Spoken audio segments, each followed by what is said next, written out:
सर्वेभ्यो नमः। देववाणी संस्कृतं यूट्यूब चलदृश्यं प्रति भवतां भवतीनां च हार्दं स्वागतम्। मित्रों, लघु सिद्धांत कौमुदी कारक प्रकरण, विभक्त्यर्थ प्रकरण, कुछ भी कहिएगा, 4 कक्षाएं हमारी हो चुकी हैं। आज 5वीं कक्षा को पढ़ेंगे।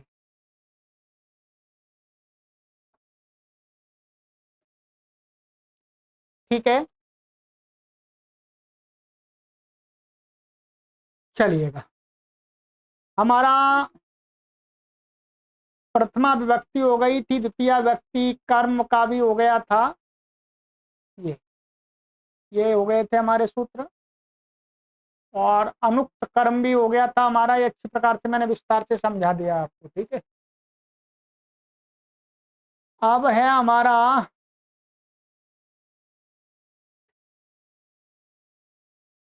क्रम में आ रहा है, आइएगा। क्रम में इन्होंने सूत्र लिया है कर्ता। पहले ये बताएंगे कर्ता क्या होता है। ठीक है, सूत्र दिया है स्वतंत्र कर्ता। ये प्रथम अध्याय के चौथे पाद का 54वां सूत्र है, 54। स्वतंत्र कर्ता, स्वतंत्र आप जानते होंगे, इंडिपेंडेंट। कर्ता माने डूअर, करने वाला। ऐसा मोटा मोटा सा अर्थ आ रहा है, परंतु अभी और समझ लो। इसका अर्थ कहते हैं आचार्य वरदराज महाराज जी की क्रियायाम स्वातंत्र्येण विवक्षितोऽर्थः कर्ता स्यात्। क्या कहा? क्रियायाम माने क्रिया संपादने, क्रिया के संपादन में माने क्रिया होने में, जो उसमें जितने भी सहायक हैं, क्रिया का संपन्न होने में जो जो उसके साथ सीधे संबंध रखते हैं, उनमें जो स्वातंत्र माने स्वतंत्र रूप से विवक्षित हो,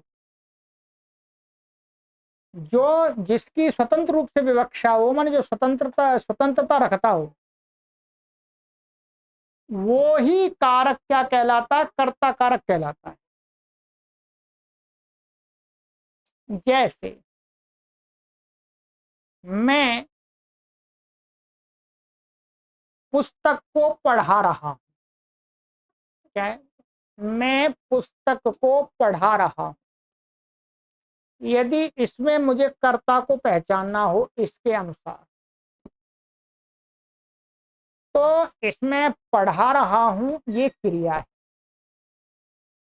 इस क्रिया में, क्रिया की संपन्नता में, एक तो पुस्तक और एक मैं, दो का सीधा संबंध है।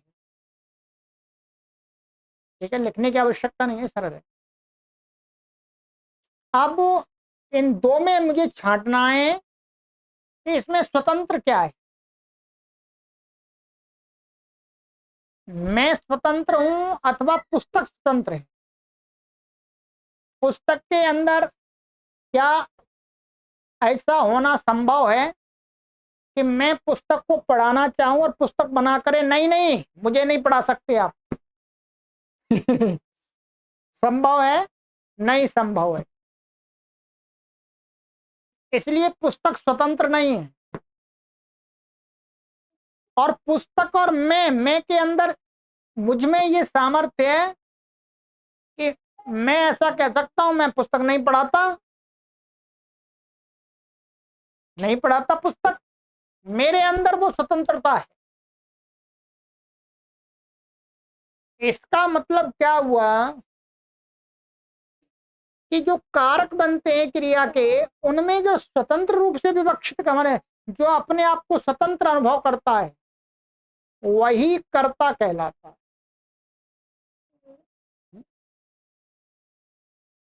ठीक है, क्रिया के होने में तो कई सारे संबंध रखते हैं, कारक बनते हैं, परंतु सबकी किसी की कर्ता नहीं। जो स्वतंत्र रूप से, चाहे वो क्रिया करने आता, मैं नहीं करता, मैं नहीं पढ़ाता, मैं पढ़ाता हूं, इस प्रकार जिसमें अर्थ विवक्षित हो वो कर्ता कहलाता है।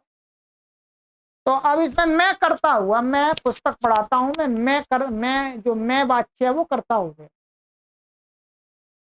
वही कहा है इन्होंने, क्रियायाम स्वातंत्र्येण विवक्षित अर्थ कर्ता।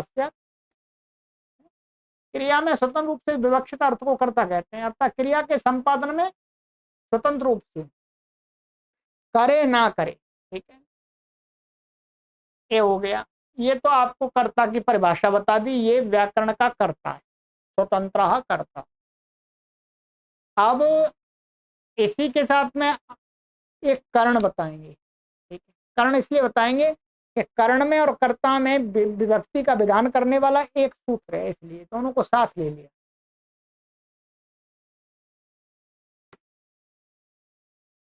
कर्ण किसको कहते हैं? तो कर्ण के लिए सूत्र दिया है साधकतमम करणम। यह प्रथम अध्याय के चौथे पाद का 42वां सूत्र है। उससे पहला है साधकतमम कारणम। इसका अर्थ किया है क्रिया सिद्धौ प्रकृष्टोपकारकम कर्ण संयम स्यात्। अर्थात क्रिया की सिद्धि में, क्रिया के होने में जो कर्ता है उसको सबसे अधिक सहायता करता है। क्रिया में जो सहायता करता है वही क्या होता है? कर्ण संयम स्यात्, वो कर्ण संयक हो जाता है। माने प्रकृष्ट उपकारक, माने अधिक उपकारक, माने सहायक होता है, उसको बोलते हैं। देखिएगा, ये विवक्षा के ऊपर है कि हम जब किसी क्रिया को कह रहे हैं तो हमें उसमें सहायक की विवक्षा हमें है अथवा नहीं है, ध्यान रखेंगे। सहायक की विवक्षा है अथवा नहीं है, ये नहीं। हर क्रिया में ध्यान रखेंगे, हर क्रिया में ये विवक्षा वक्ता नहीं करता। जहां करता है वहां पर देखेंगे। जैसे मानिएगा, जैसे ये है रामः पुस्तकम पठति। अब यहाँ पर जो वक्ता है वो यहाँ पर कर्ण की विवक्षा वो कर नहीं रहा, वो कर्ण को उसे बताना ही नहीं है किसी को। भाई करता करता जिस चीज को बता, यहाँ पर ये बताना चाह रहा राम पुस्तक को पढ़ रहा है,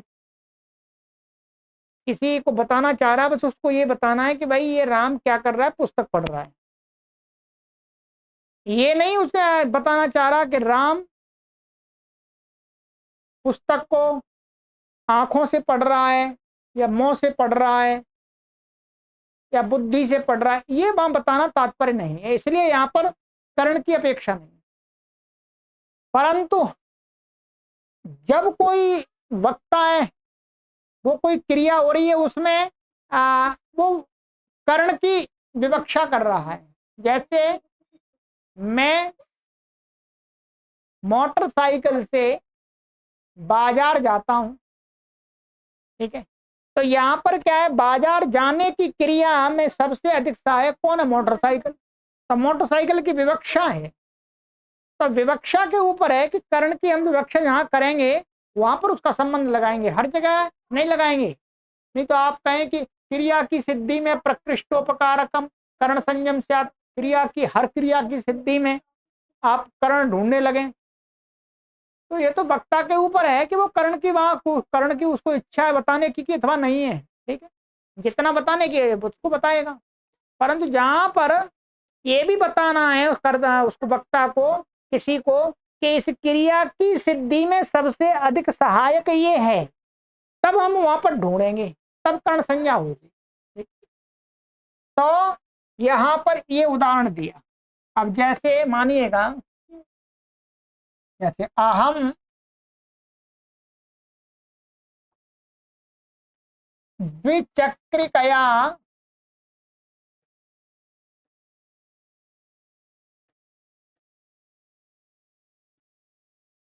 नगरम गच्छामि।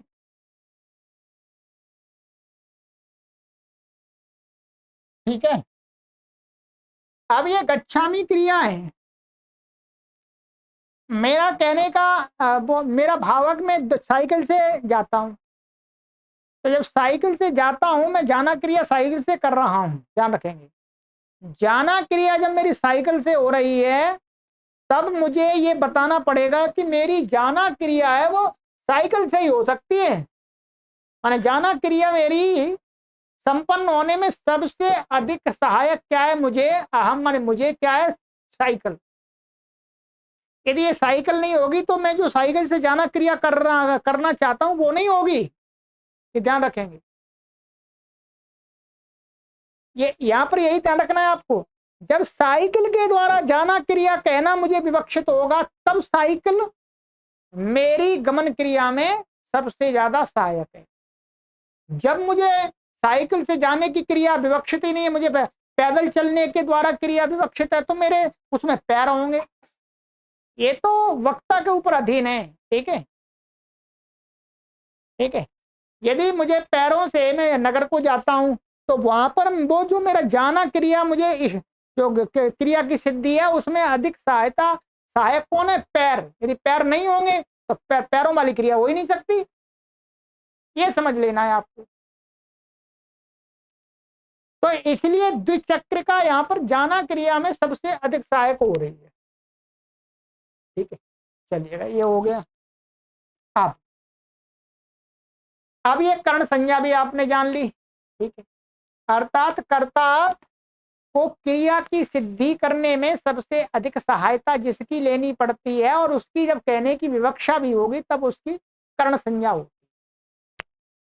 अब इनमें कर्ता में और कर्म कर्ण में कौन सी विभक्ति होगी, अब ये बात करेंगे। सामान्य रूप से तो आप कर्ता में प्रथमा होती है ऐसा कह देंगे, कर्ण में तृतीया होती है ये कह देंगे, परंतु यहाँ पर सूत्र बता रहे हैं कि क्या होता है, आइएगा आगे।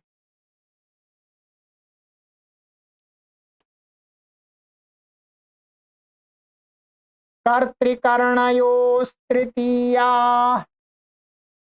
2 3 18। इसमें ऊपर से एक सूत्र है अनभिहिते, अष्टाध्यायी का सूत्र, उसकी अनुवृत्ति आती है। तो ये कर्त्री और ये कर्ण है और एक तृतीय, आप देख रहे हो 3 शब्द हैं इसके अंदर।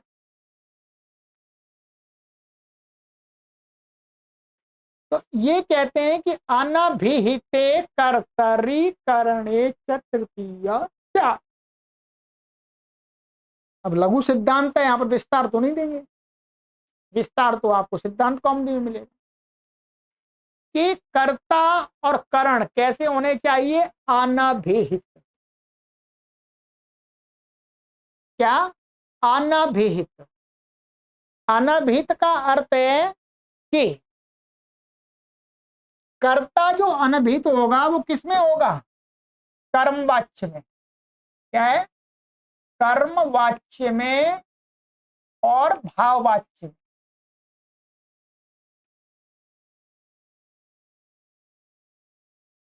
क्या, कर्ता जो अनभिहित मिलेगा हमें वो क्या, कर्मवाच्य भाववाच्य मिलेगा। मुख्य रूप से अभी मोटा मोटा ही समझना है आप। और जो कर्ण है, कर्ण है ये तो कर्तृवाच्य में भी अनभिहित होगा और कर्मवाच्य में भी अनभिहित होगा और भाववाच्य में भी अनभिहित होगा। ये तो तीनों वाच्यों में ही अनभिहित होता है जो कर्ण होता है। बहुत कम जगह हैं जहां पर कर्ण अभिहित होता है। ये आप पूरा व्याकरण पढ़ेंगे तब समझ में आएगा। तो प्राय करके हमें एक तो ये मन में बैठा लेना है कि कर्ण तो हर प्रकार के वाक्य में होगा, वहां पर उसमें तृतीया कर लेनी है। कर्ता में देखना पड़ेगा कि कर्ता अनभिहित कहाँ होता है, अर्थात कर्म वाच्य में अनभिहित होता है। अर्थात कर्म वाच्य में जो जो लकार लाते हैं, जो क्रिया होती है, वो क्रिया किसको कहती है? वो कहती है कर्म को। और भाववाच्य में किसको कहती है? भाव को।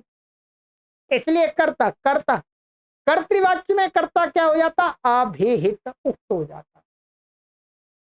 तो ये ध्यान रखना है कि कर्ता हर जगह कर्ता में तृतीया नहीं होगी, जो अनभिहित कर्ता होगा उसमें होगी। अब इन्होंने एक ही वाक्य दिखा दिया, एक ही वाक्य में दोनों का, जैसे रामेण बाणेन हतो बाली, बा है ये, ठीक है, बाली। राम ने बाण के द्वारा बाली को मारा, अथवा बाली राम के द्वारा बाण से मारा गया। ये क्या है? ये जो कता प्रत्यय, ध्यान रखेंगे, ये कता प्रत्यय प्राय कर किस में होता है? कर्मवाच्य में और भाववाच्य। एक सूत्र है तयोरेव कृत्यक्त खलर्था, क्या है? तयोरेव कृत्यक्त खलर्था। ये आपको सिद्धांत कौमुदी में ही पढ़ने को मिलेगा। तयोरेव कृत्यक्त खलर्था, ठीक है, ये सूत्र है अष्टाध्यायी का। ये कहता है कृत्य संज्ञक प्रत्यय, अच्छा ये तयोरेव ये इतना है, कृत्य संज्ञक प्रत्यय और कता प्रत्यय और खला के अर्थ वाले प्रत्यय होते हैं, वो तयो हो माने भाववाच्य और कर्मवाच्य में होते हैं। इसलिए यहां पर ये जो कता प्रत्यय है ये किस में आया? कर्म में आया है। अब इसमें वाक्य में कर्म कौन है? राम ने बाली को मारा, तो मारना क्रिया का कर्म कौन है? बाली। ये हो गया कर्म, यहां पर ध्यान रखेंगे, कर्म हो गया। और ये कर्म में कता प्रत्यय आया, तो ये क्या हो गया? कर्म वाच्य हो गया पूरा वाक्य। ये जो कता है ये इसको कहने के लिए आया मुख्य रूप से, प्रधान रूप से कर्म को। तो ये कैसा हो गया? ये तो हो गया अभिहित, और ये हो गया अनभिहित। जो कर्ता को प्रधान, कर्ता में लकार रहे, यहां पर कर्ता प्रत्यय नहीं आया, इसलिए अनभिहित हो गया है। और ये कर्ता भी है, कर्ता भी राम की मर्जी है, राम की मर्जी थी, वो मारते ना मारते, स्वतंत्र थे। तो राम कर्ता हो गया, इसलिए इसमें तृतीया होगी क्योंकि अनभिहित है। और बाणेन, ये तो कर्ण है। राम माने राम को वाली को मारने के लिए सबसे ज्यादा सहायक कौन है यहाँ पर? बाण। यदि बाण नहीं होगा तो कैसे मारेंगे? तो बाण ये कर्ण हो गया, तो कर्ण में भी तृतीया हो गई। ये तो है ही अभी अपने आप अभिहित, वो अनभिहित। तो ये देख, यदि आप इसको कर्तृवाच्य बना देंगे फिर नहीं होगा। जैसे मानिएगा ये कर्तृवाच्य में इसका क्या बनेगा? रामाः बाणेन, बाणेन तृतीय रही वो तो, बालीम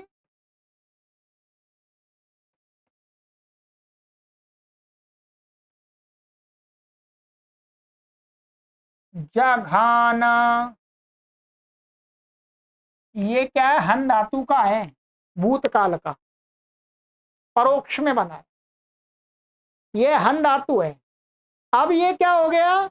ये कर्तृवाच्य का है, इसलिए कर्ता उक्त अभिहित हो गया, इसलिए सब प्रथमा हुई है, ध्यान रखेंगे, ठीक है।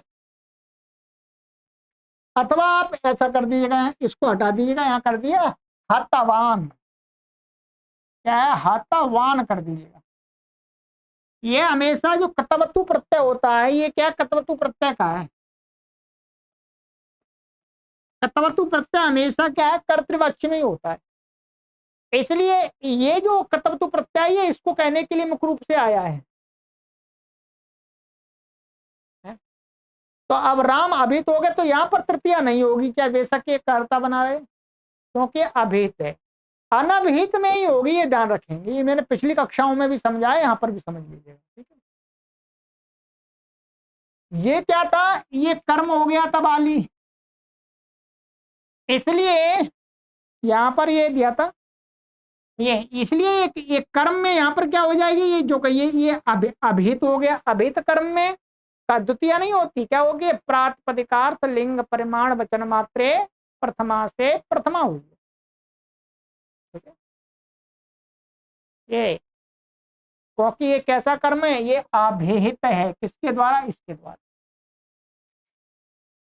यहां पर ये बताया था एक पिछली कक्षा में कि मैंने बताया था आपको कि किसके द्वारा अभिहित, तो उसमें ये बताया था हमने कि एक तिंग के द्वारा, ये लिखा दिया तिंग, कृत, तद्धित और समास,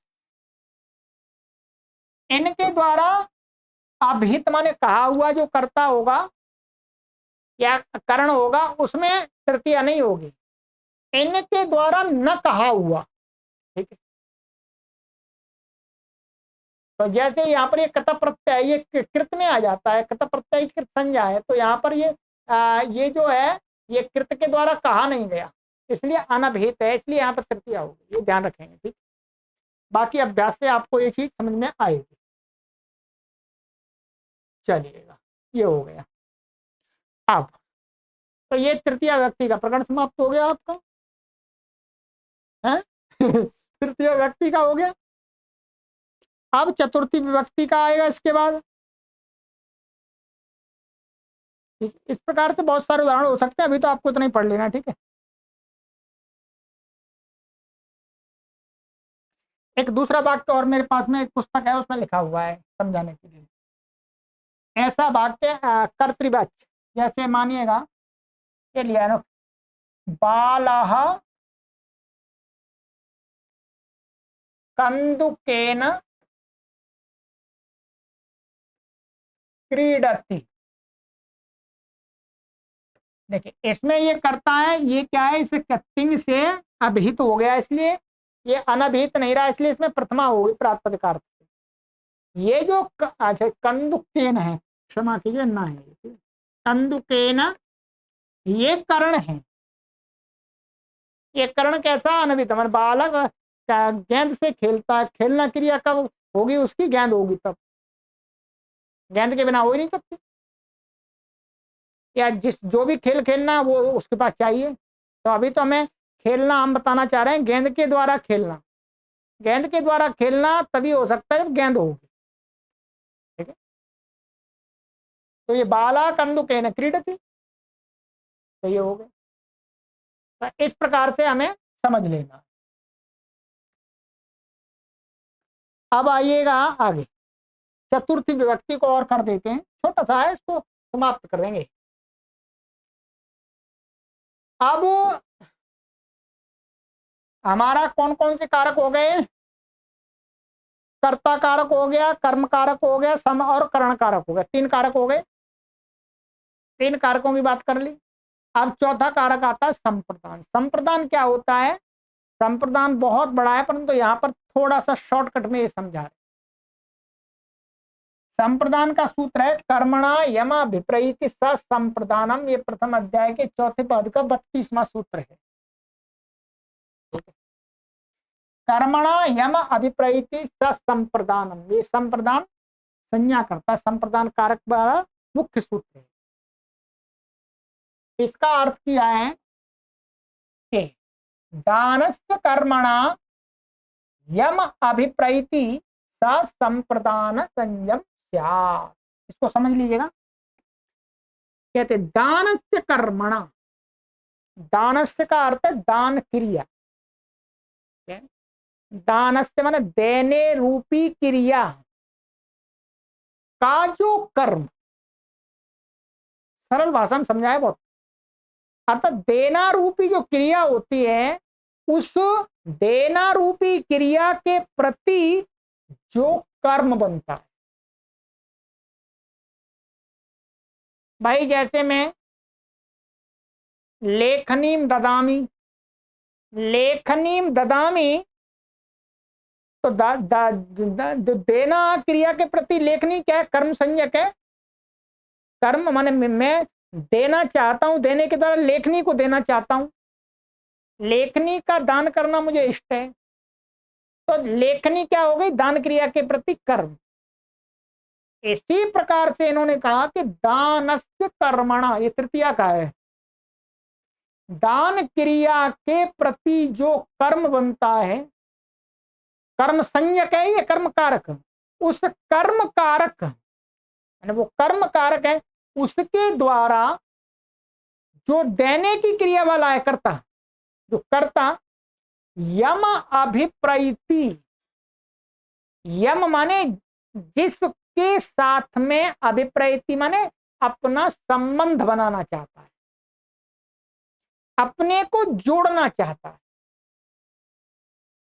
अर्थात जिसको माने दान क्रिया के कर्म के द्वारा कोई व्यक्ति जिसको जिसको अभिप्रैति माने जिसके साथ में अपने आप को जोड़ना चाहता है, संबंध बनाना चाहता है, तो जिसके साथ में बनाना चाहता है, स माने वह संप्रदान संयम स्यात्, वह कारक क्या? संप्रदान संयक होता है। इसको कैसे समझ देखिए, जैसे ये है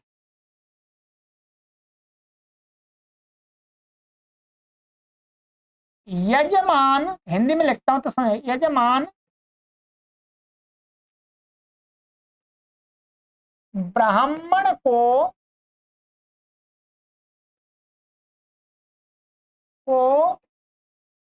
गाय देता है।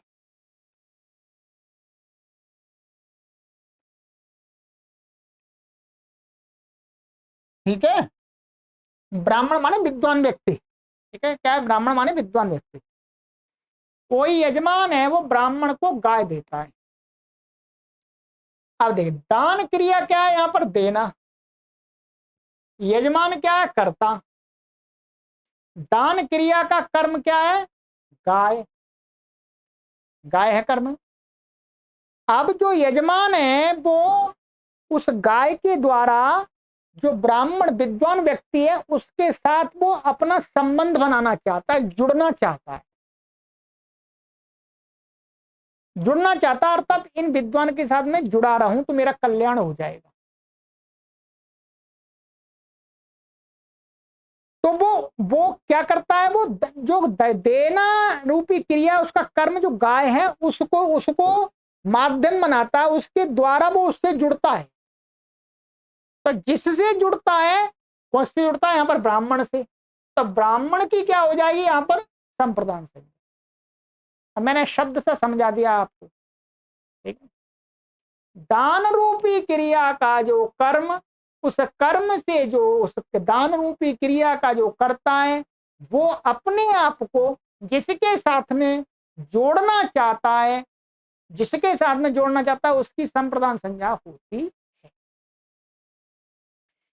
दूसरा दूसरा यहां पर ऐसा भी है कि ऐसा माने ऐसा दान रूपी क्रिया का ऐसा कर्म जिसका पूरी तरह से वो त्याग करता है,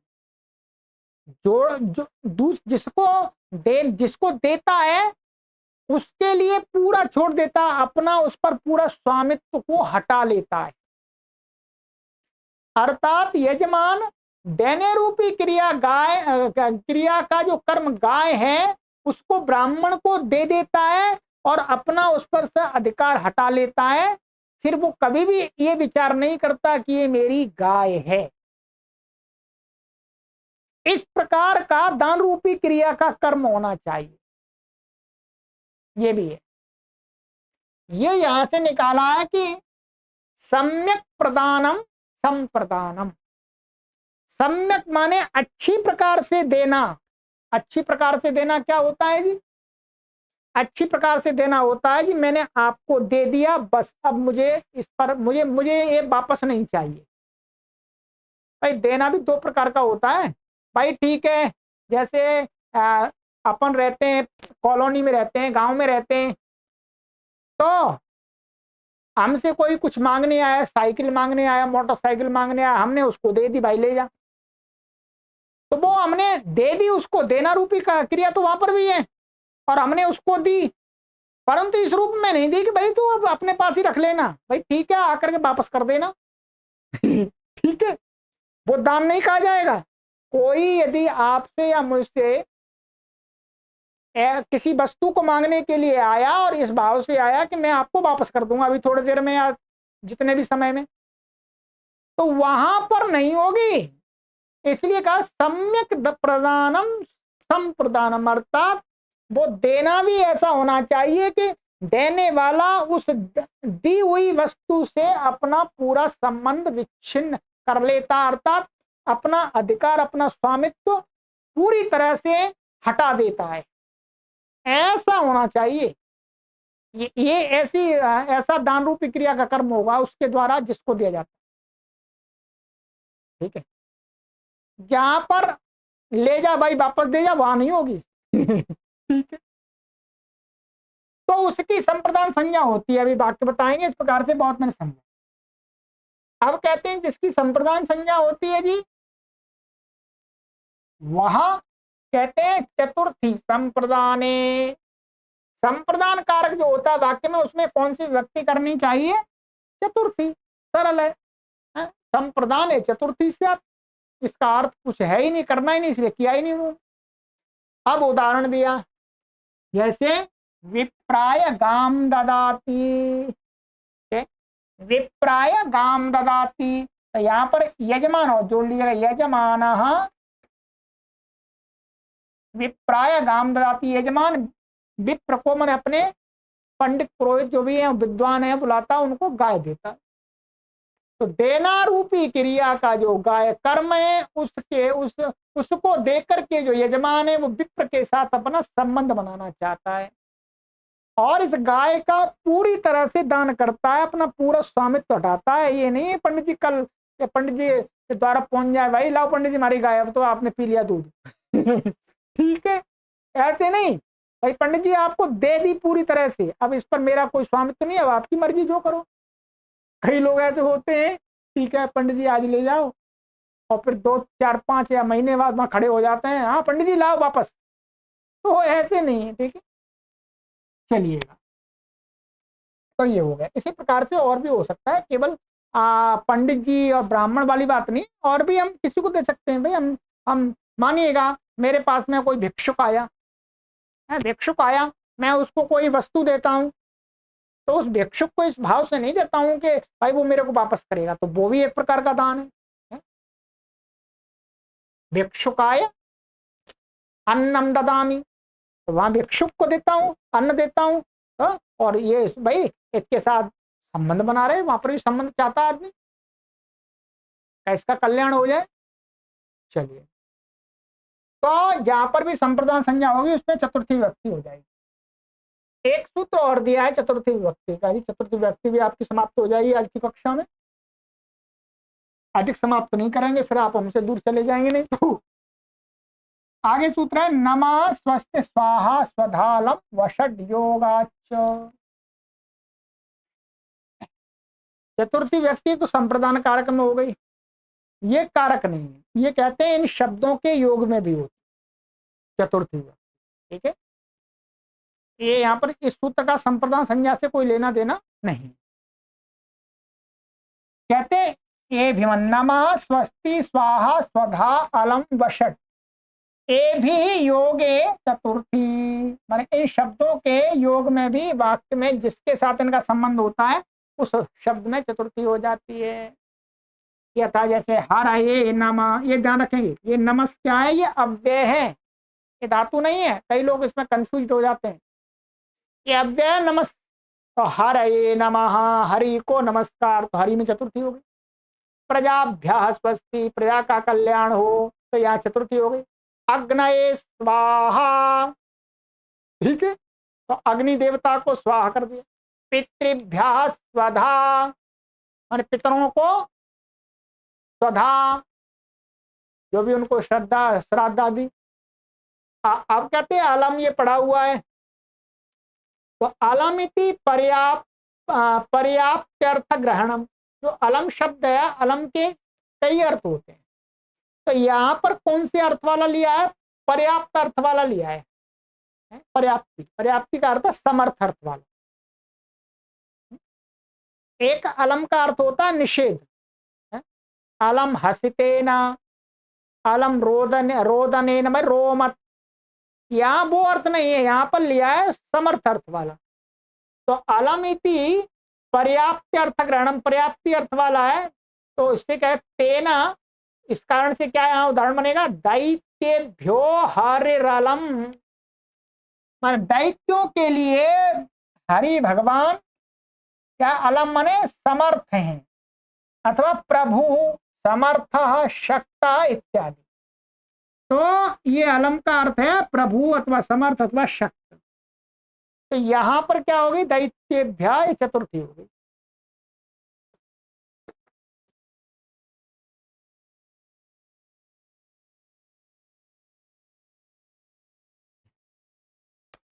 तो ये क्या होगी? चतुर्थी। इसमें आगे है जो एक उदाहरण इन्होंने दिया नहीं है, ठीक, किसका? वषट का। वषट का इसलिए नहीं दिया क्योंकि ये वषट का वास्तव में छंद का उदाहरण बनता है, वेद का। तो वेद का बनता है, तो इसलिए ये जो लघु सिद्धांत कौमुदी है वो छंद के विषय को नहीं लेती, इसलिए अब वषट छोड़ दिया इन्होंने। मैं आपको बता देता हूं, परंतु वषट का उदाहरण यहाँ पर बनता है, जैसे वषड अग्नये, वषड इंद्राय, ये बड़े बड़े याग होते हैं, वाजपेय, अश्वमेध आदि, जो उनमें इनका प्रयोग होता है। तो यहाँ पर ऐसा कर सकते हैं, अग्नये वषड, इंद्राय वषट, तो उसमें भी चतुर्थी हो जाती है, ठीक है। पर यहाँ पर नहीं लिया है, एक इसका यही कारण है कि लघु सिद्धांत में छंद संबंधी और वेद संबंधी कोई उदाहरण या सूत्र जो नहीं लेते।